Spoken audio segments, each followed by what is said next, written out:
Hey y'all, it's been a while. Sorry that I haven't posted a video in so long. I was gonna end the win series at part 5, but I shot a match last week and we shot a mover and there was a lot of wind involved. So I figured today, I'm like, why don't I do a video with shooting movers while there's wind involved? So I hope to break it down for you guys in simple little steps.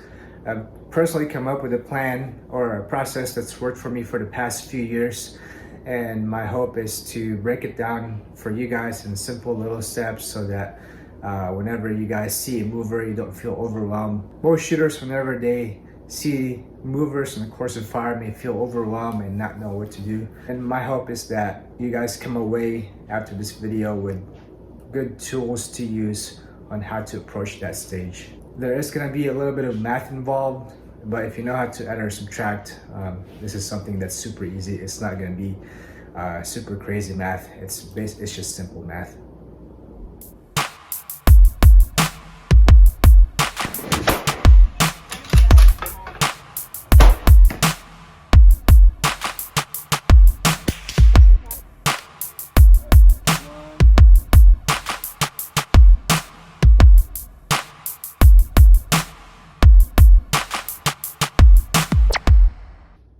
Before we go into all the technical details of things, I wanted to show you guys intuitively what it looks like when you have to shoot against the wind or with the wind a mover. So this is our little 22 bullet, and this mover is at 134 yards, and the mover is moving 1 miles per hour, and did the calculations on the Kestrel, and the lead is 1.5 mils. So I'll show you guys eventually what that looks like through the scope with my little handy device over here, but for now let's just we'll just get to it. So before we get into shooting this mover with this bullet, let's just see what happens. I'm gonna be exaggerating for the sake of this video, but when the wind's coming from the right, your bullet's gonna curve right to left. Right, I'm exaggerating, obviously. That's not gonna be this crazy. So pretend this is you as the shooter over here. You're prone with your rifle over here, and then the target's gonna be over here. Let's say it's a stationary target.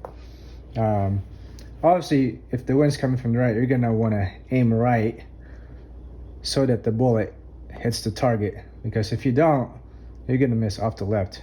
If the wind's coming right to left, and vice versa, if the wind's going left to right, then the bullet's gonna curve right. I think most of you guys know that. But with the mover, let's say this is your mover right here. It's going right and it's going left. Again, the mover is at 1 miles per hour and the lead is 1.5 miles an hour, and this is you. So not only do you have to account for the bullet curving right to left, but you also gotta account for the lead of the mover. If it's going against the wind, right, like right now, then you're gonna want to increase your lead, or you're gonna want to hold more wind. But if you're going with the wind, you're gonna want to hold less wind, because the mover is already going with the wind, so you're not gonna want to hold as much wind, because the bullet's gonna curve towards where the mover is going, if that makes sense. So what would this look like through the scope? We're gonna use this little thing right here. Let's say the wind's coming from the right and your hold is 0.5 right. Let's pretend for now that this is a stationary target, it's not moving.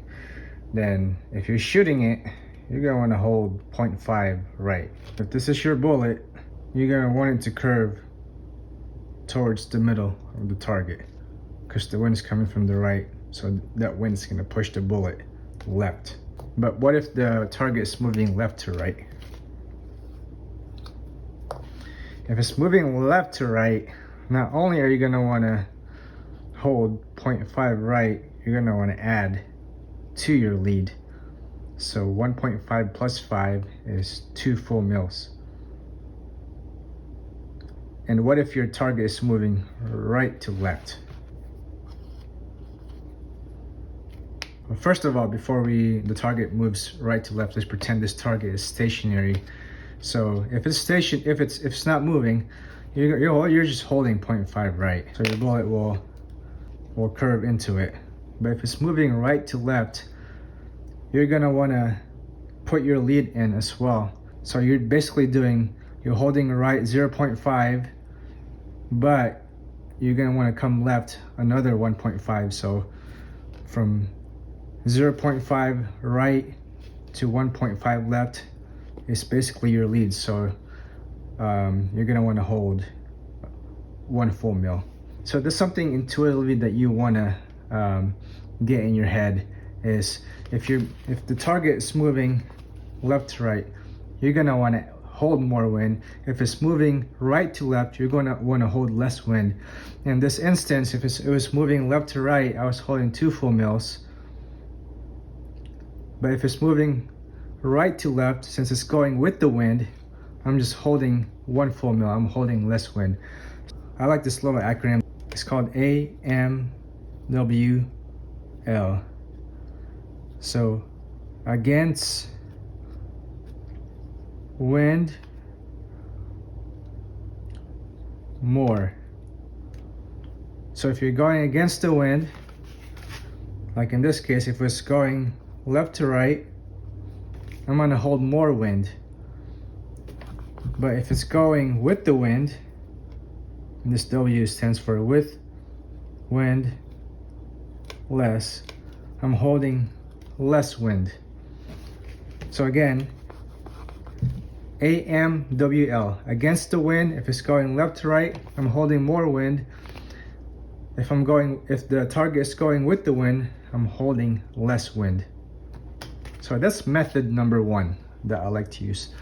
But if the wind is consistent, let's say it's just mostly 0.5, maybe 0.4, 0.6, there's a different method that I like to use that's a lot better than this one. This method actually over here, like the against wind more, with wind less, AMWL method, is actually good for winds that are inconsistent. We'll get to that scenario later, but for this scenario, if the wind is very consistent, you can just ditch this method. We call this method number 1 and do method number 2.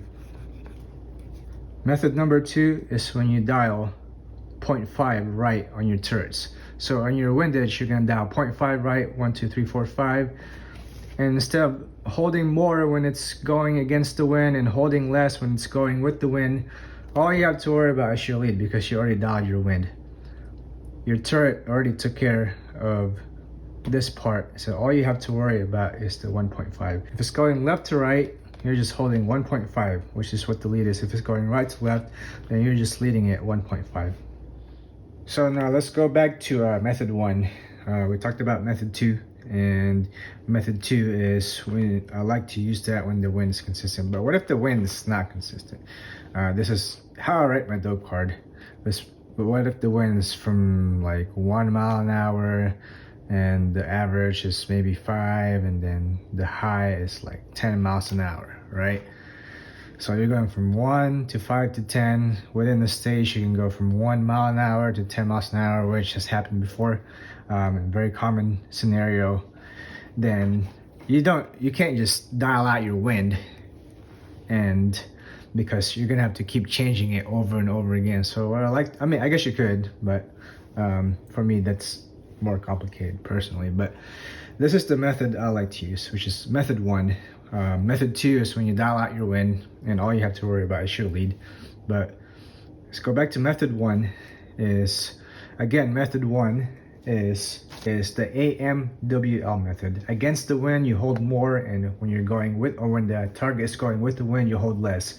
Against wind, more; with wind, less. AMWL method. This is what I like to use when the wind is inconsistent. Like right now, it's 1 mile an hour, and it can jump up to 10 miles an hour. So let's switch to this board. So at 1 mile an hour, again, station your target. At 1 mile an hour, you're holding 0. And then at 5 miles an hour, you're holding 0.5, and at 10 miles an hour, you're holding 1.0. But if the target is moving left to right, you're gonna want to add 1.5 to your lead. So 0 plus 1.5 and 0.5, let's put 0.5 plus 1.5, and then at 10 miles an hour, you're holding originally 1.0, but if you add the lead, it's going to be 1.5. So we'll write all this down later in the dope card. So now let's transfer this into the dope card. At 1 mile an hour, if the target is moving left to right, I have the arrow over here. Later on, we're gonna do the target moving right to left. But for now, because your wind's gonna be your wind's gonna be different depending on how the target's moving left to right or right to left. Right now, we're focusing on left to right. You're doing 0 plus 1.5 at 1 miles an hour. It's gonna be 1.5. If the wind's at 5 miles an hour, if it's a stationary target, you're holding 0.5, but because the target's moving, you have to add that lead to it. So it's gonna be 2.0 mils. And at 10 miles an hour, when it was stationary, you're doing 1 full mil, but because you have to add the lead to it, because of the target moving, then it's gonna be 1.0 plus 1.5 is 2.5 or 2.5. So you're going from 1.5 to 2.5 if the target is moving left to right. This is why I like to write all this down, because when you're in the stage and your brain goes blank and then you panic, it's not good. But if you have this in front of you, it's so helpful because you have a guideline to keep you focused instead of panicking. So what does this look like through the scope? If the wind is super low on the low end, then I'm just holding 1.5. If the target's going left to right, I'm holding right 1.5. If the wind is going 5 miles an hour, let's say I feel it pick up a little bit, but it's not maximum, then I'm doing holding 2.0, because 2.0 is under the 5 mile an hour, or it's in the 5 mile an hour column. And let's say the wind during the stage, a minute into the stage, if the target's moving left to right, it just picks up, and you saw that around 10 miles an hour was the max, then you're gonna want to hold 2.5. Now, what if the target is going with the wind? In this case, it's going right to left. Then you're gonna want to subtract 1.5. So if your target was stationary originally, you're just holding 0. But because of the lead, you're gonna want to subtract 1.5. And then at 5 miles an hour, it was originally 0.5 if it was stationary, but because it's a moving target right to left, you're gonna want to subtract 1.5. And then at 10 miles an hour, again, it was 1.0 and the target was stationary, but then you want to subtract 1.5. So let's write that down on our dope card. So this is what it looks like on the dope card. It's a negative value. I like to put negative values on mine. This is the way my brain works. If I'm holding left, it's going to be a negative value. If I'm holding right, it's going to be a positive value. So as you can see here, 0 minus 1.5 is negative 1.5 if it's 1 mile an hour. At 5 miles an hour is 0.5 minus 1.5, which is negative 1.0. And then at 10 miles an hour is 1.0. If the target is static, you're holding right 1.0, but then because the target is moving right to left, you're gonna wanna subtract 1.5. So 1.0 minus 1.5 is negative 0.5.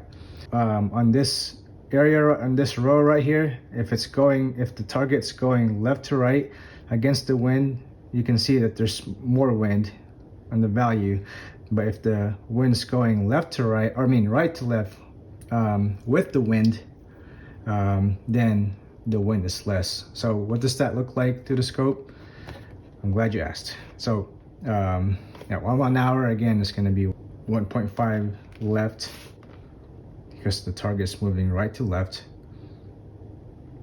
And then when you get to 5 miles an hour, you would think that you would add, but because it's going against the wind, you're actually going to hold less. So you're just going to be at 1.0. Instead of being 1.5, it's going to be at 1.0. If the wind increases to maximum, you're just going to be at 0.5. Now, this is the part that gets a lot of people. It's more intuitive when the target's going against the wind to hold more, but if it's going with the wind, for your brain to think that you have to hold less, it's just weird. Because the target is going right to left with the wind, your bullet is curving into it, so that's why you're holding less wind. I hope this has been helpful for you guys, and thank you for watching my channel. I really appreciate it. Thank you.